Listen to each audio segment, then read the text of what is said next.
let's challenge our viewers about the barriers that we as women go through every day. Not just for individual success, but as an entrepreneur, as a leading lady, as a princess within, as a Dunamis woman. What are some of the barriers that you have experienced, Bernita, just pioneering the princess within? And how long have you been trailblazing this vision? Well, of course, when I think of barriers, what immediately comes to mind for me is the glass ceiling that I faced while I was in corporate America. I started the Princess Within 6 years ago. And it started with the vision. I began to write the vision and make it plain, and just started gathering children from every which way, buying them chicken and chips and juice, and sitting them down and just trying to teach them, trying to empower them to discover the greatness. One of the barriers that I faced really has not only been believing in myself, but trying to get others to believe in the vision that God has given me. And so, not selling the gifts or the witty invention or the idea that God has given me, but just having others believe in it and support it. It's hard when you're trying to give birth to the dream and the vision and you don't have others who are as committed to your vision as you are. And so oftentimes I found myself up many a nights having sleepless, restless nights, sacrificing all that I have, my time, my energy, my talent, the last dollar and dime that was mine, but giving it all because I know that I'm relentless as it relates to the call that God has given me. So. Now, how has that success, how has that been? Have you been successful with getting people to buy into the vision? How do you measure that? As far as I know, I believe in it, and I will remain to the day I die sold out for the cause unto which God has entrusted unto me. And so I've had others along the way who always, people are so skeptical these days. I think you said that earlier.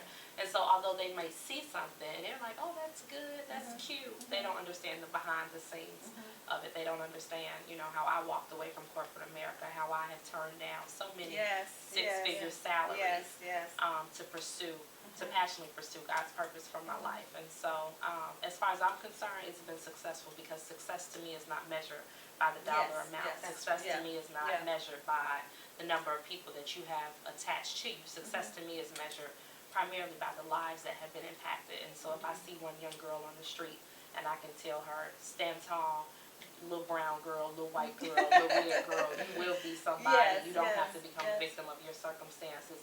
That is really what measures the true amount of success to me. And I can honestly say that over the past 6 years, that the lives of many young girls have been changed, transformed, healed, set free, and delivered as a result of my obedience and faithfulness to the cause. Wow. And it's really, I heard you say just speaking into their lives, because we look at success as tangible. But when I can penetrate the mind of an individual, whether you're a child, whether you're a mother, whether you're a woman, where you have been victimized, you have been abused, you have been carrying that pain, and now you're seeing yourself from a different perspective than you were ever told. To me, that's success. And one of the barriers for Dunamis women is getting women to not understand and believe in me, but to believe in themselves. I'm like, can't you see?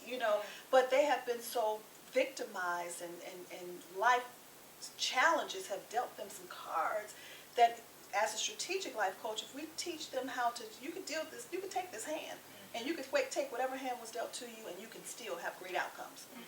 And to get them to believe in that for themselves, that's a barrier within itself. But I'm relentless. I won't give up, and that's why we're here. That's right. What about you, Leading Ladies International?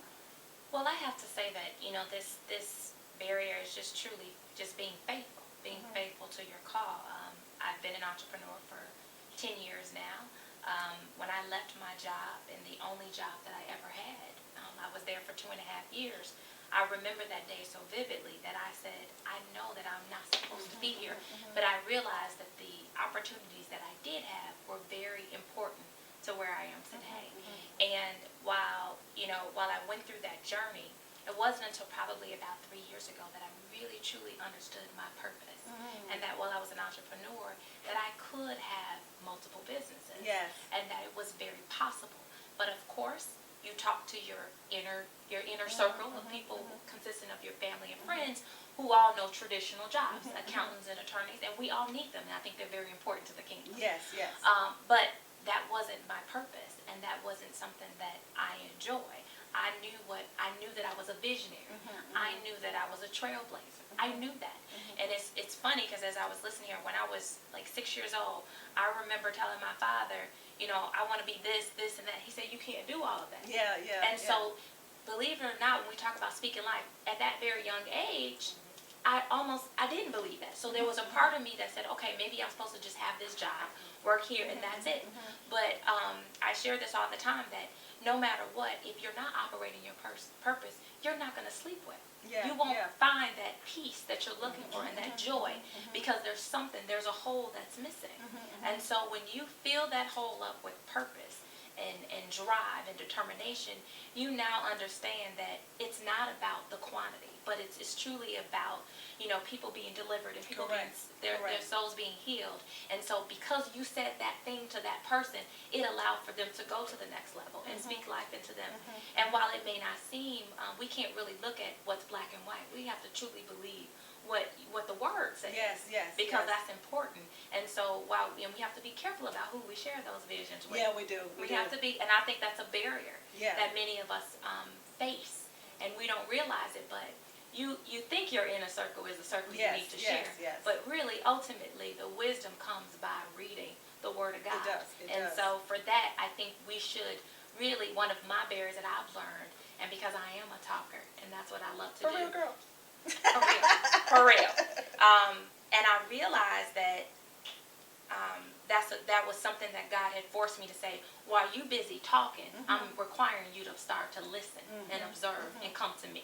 And so that's a barrier for me that I find is just another thing as I continue to mature, that I need to just listen.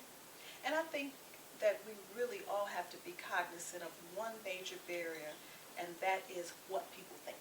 Wow. Yeah. What people think. I can't measure my success based upon what you think about me.